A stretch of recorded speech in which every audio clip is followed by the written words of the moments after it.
ನಮಸ್ತೆ, ನನ್ನ ಹೆಸರು ನಾಗವೇಣಿ ಅಂತ. ನನಗೆ ಕೆಲಸ ಅಂತ ಏನೂ ಇರಲಿಲ್ಲ. ಮನೇಲೇ ಸುಮ್ಮನೆ ಕೆಲಸ ಈ ಕೆಲಸ ಮಾಡ್ಕೊಂಡು ಮನೇಲಿ ಟೈಮ್ ಪಾಸ್ ಮಾಡೋದಕ್ಕೆ ಇದು ಮಾಡೋದಕ್ಕಿಂತ ಜೈವಿಕ ಬೆಳಕು ಅಂತ ಒಂದು ಸಂಘ ಮಾಡಿದ್ರಿ. ಸಾಹಸ ಹೊರೋದಕ್ಕೆ ಸ್ವಲ್ಪ ಹೆಲ್ಪ್ ಮಾಡಿ ನಾನಂತ ಹ್ಯಾಂಡ್ಮೇಡ್ ಸೋಪ್ ಅಂತ ಮತ್ತು ಅಪ್ಸೈಕ್ಲಿಂಗ್ ಪ್ರಾಡಕ್ಟ್ಸ್ ಅಂತೇಳಿ ಕ್ಲಾತಿಂದ ಬ್ಯಾಗ್ಸು ಮ್ಯಾಟ್ಸು ಎಲ್ಲ ಮಾಡ್ತಾಯಿದ್ದೀನಿ. ಮತ್ತು ಅದರ ಬಯೋಎನ್ಜಿಮ್ ಅಂತ ಮಾಡ್ತಾಯಿದ್ದೀನಿ. ಹೀಗೆ ಸಾಹಸಿಂದ ಈ ಥರ ಮಿಷಿನ್ ಕೊಟ್ಟು ನಮಗೆ ಟ್ರೈನಿಂಗ್ ಕೊಟ್ಟಿದ್ದಾರೆ. ಒಂದು 10 ಟ್ರೈನಿಂಗ್ ಕೊಟ್ಟಿದ್ದಾರೆ. ಕ್ಲಾತ್ ಬ್ಯಾಗ್ಸ್ ಆಗಲಿ, ಅಪ್ಸೈಕ್ಲಿಂಗ್ ಪ್ರಾಡಕ್ಟ್ಸ್, ಯಾವ ಥರ ಬಟ್ಟೆ, ಹಳೆ ಬಟ್ಟೆನ ಯಾವ ಥರ ಯೂಸ್ ಮಾಡ್ಬೋದು, ಯಾವ ಥರ ಸ್ಟಿಚ್ ಮಾಡಬೇಕು ಅಂತ ನಮಗೆ ಹೇಳ್ಕೊಟ್ಟಿದ್ದಾರೆ.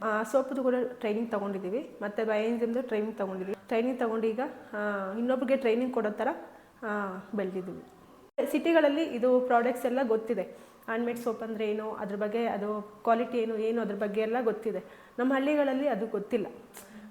ಅವ್ರಿಗೆ ತಲುಪಿಸೋದೇ ಸ್ವಲ್ಪ ಕಷ್ಟ ಆಗಿತ್ತು ನನಗೆ.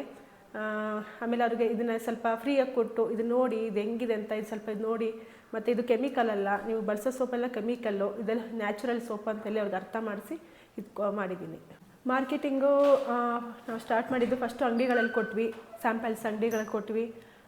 ಮತ್ತು ಬೇರೆ ಕಡೆ ಸ್ಟಾಲ್ ಹಾಕ್ತಾಯಿದ್ವಿ. ನಮ್ಮ ಊರಿನ ಹತ್ರ ದೊಡ್ಡನಲ್ಲ ಅಂತಿತ್ತು, ಅಲ್ಲಿ MTB ಅಂತ ಇವರು ಮಿನಿಸ್ಟ್ರು ಬಂದಿದ್ದರು. ಆವಾಗ ಅಲ್ಲಿ ಒಂದು ಸ್ಟಾಲ್ ಹಾಕಿದರೆ ಅದು ಪೇಪರಲ್ಲೆಲ್ಲ ಬಂದಿತ್ತು ನ್ಯೂಸು. ಮತ್ತು ಇನ್ನೊಂದು ಜುನಿಫರ್ ನೆಟ್ವರ್ಕಲ್ಲಿ ಅಲ್ಲಿ ಒಂದು 2 ಟೈಮ್ಸ್ ಅಲ್ಲೂ ಸ್ಟಾಲ್ ಹಾಕಿದ್ದೀವಿ. ಮತ್ತು ಲಾಲ್ಬಾಗಲ್ಲಿ ಸ್ಟಾಲ್ ಹಾಕಿದ್ದೀವಿ.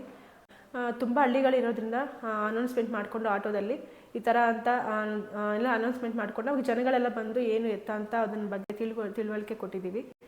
ಇದೇ ಥರ ಸುಮಾರು ಮಾಡಿದ್ದೀವಿ. ಮನೇಲಿ ಮಗು ಇದೆ, ಮನೇಲಿ ವಯಸ್ಸಾಗ್ರಿ ನಮ್ಮನ್ನೆಲ್ಲ ನೋಡ್ಕೊಳ್ಳೋದು ಬಿಟ್ಬಿಟ್ಟು ಅವ್ರು ಕೆಲಸ ಬೇಕು ಹಾಗೆ ಹೀಗೆ ಅಂತೆಲ್ಲ ಹೇಳ್ತಾರೆ. ಇವಾಗ ಇದರಿಂದ ಒಂದು ನಾನು ಗುರುತಿಸ್ಕೊಂಡಿದ್ದೀನಿ ಮತ್ತು ನನಗೆ ಖುಷಿ ಇದೆ ಈ ಕೆಲಸ ಮಾಡೋದ್ರಲ್ಲಿ ನನಗೆ. ಮತ್ತು ಮನೇಲೂ ಸಪೋರ್ಟ್, ನಮ್ಮ ಹಸ್ಬೆಂಡ್ ಅವರು ಸಪೋರ್ಟ್ ಮಾಡ್ತಿರ್ಲಿಲ್ಲ. ಇದು ಇವಾಗ ಕೆಲಸ ಎಲ್ಲ ನೋಡಿ ಅವರು ಸಪೋರ್ಟ್ ಮಾಡ್ತಾಯಿದ್ದಾರೆ. ಖುಷಿ ಇದೆ ನನಗೆ ಕೆಲಸ ಮಾಡೋದ್ರಲ್ಲಿ, ಹೆಮ್ಮೆ ಇದೆ.